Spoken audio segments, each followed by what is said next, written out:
Jadi prinsip AC itu sendiri merupakan perpindahan kalor, yaitu memindahkan kalor dari satu tempat ke tempat yang lain. AC sebagai pendingin memindahkan kalor dari dalam ke luar ruangan. AC yang berfungsi sebagai pemanas memindahkan kalor dari sistem pemanas ke dalam ruangan. Namun yang sistem sebagai pemanas ini biasanya di negara yang beriklim kutub atau yang mengalami musim salju. Untuk AC sebagai pemanas ini otomatis tidak akan digunakan di Indonesia karena Indonesia beriklim tropis dan cenderung akan panas. Jadi yang lebih sering dibutuhkan yaitu AC sebagai pendingin ruangan. Nah, jadi fungsi AC ini yaitu sebagai pengatur suhu yang sesuai dengan yang dikehendaki. Karena dalam AC ini ada pilihan suhunya, jadi pada umumnya itu mulai dari 16 derajat Celcius hingga 30 derajat Celcius. Jadi AC ini memberikan fasilitas sebagai pengatur suhu, yang bisa pendingin, bisa juga pemanas. Namun di Indonesia paling sering ini pendingin, pemanas ini biasanya di negara-negara atau wilayah yang mengalami musim salju. Bisa juga sebagai pengatur kelembaban dan juga memperlancar distribusi O2 agar mempunyai komposisi ideal bagi pernafasan. Karena misalnya pada ruangan-ruangan tertutup, maka tidak adanya distribusi udara di ruangan tersebut, sehingga dibutuhkanlah AC ini untuk memperlancar distribusi udara atau oksigen. Jadi suhu dan kelembabannya itu biasanya dalam satu ruangan mulai dari 20 derajat Celcius hingga 26 derajat Celcius dan kelembabannya 45% hingga 55%. Nah, itu kondisi udara yang disarankan yang diasumsikan nyaman oleh tubuh manusia. Jadi untuk mesin AC sendiri ini terdiri dari kompresor yang berfungsi untuk mengalirkan zat pendingin atau refrigeran ke dalam pipa tembaga yang berbentuk kumparan atau coil. Di mana dalam AC ini jika kita bongkar maka terlihat beberapa kumparan atau coil. Jadi udara ditiupkan oleh kipas udara atau blower atau fan yang di dalam kumparan yang ada dalam mesin AC ini, sehingga panas yang ada dalam udara diserap oleh pipa refrigeran dan kemudian mengembun.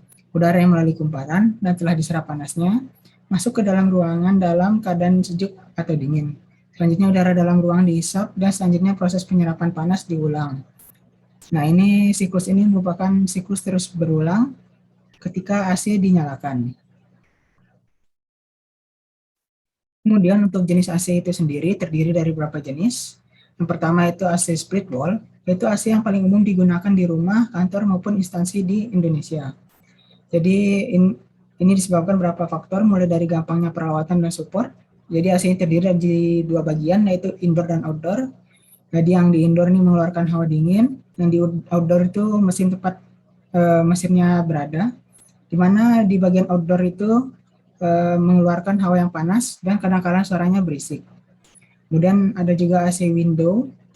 Jadi AC window ini adalah AC yang berbentuk kotak dan dalam pengoperasiannya tidak menggunakan remote. Karena tombol kontrol sudah terintegrasi dengan AC ini.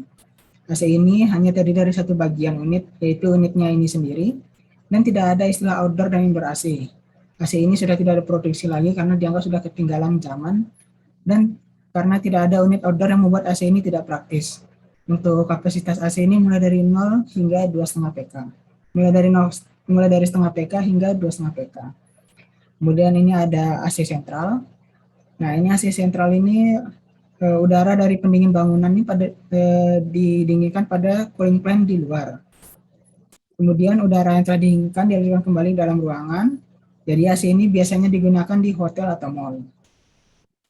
Selanjutnya ada AC standing floor atau portable. Nah, ini banyak juga digunakan sekarang karena mudah dipindahkan dan juga praktis. Biasanya digunakan dalam acara-acara hajatan, misalnya ulang tahun, perkawinan, dan acara-acara lainnya.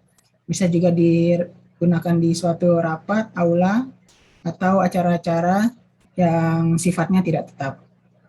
Jadi AC ini bisa dioperasikan dengan remote control. Nah, AC ini juga mempunyai bagian indoor dan bagian outdoor-nya. Kapasitasnya ini mulai dari 2 PK hingga 5 PK. Selanjutnya ini ada AC kaset, di mana AC kaset ini indoornya ini menempel di plafon. Jadi AC kaset ini dengan berbagai ukuran mulai dari 1,5 hingga 6 PK. Jadi untuk pemasangan AC ini memerlukan keahlian khusus dan juga tenaga ekstra. Tidak seperti memasang AC rumah atau split yang bisa dipasang sendirian.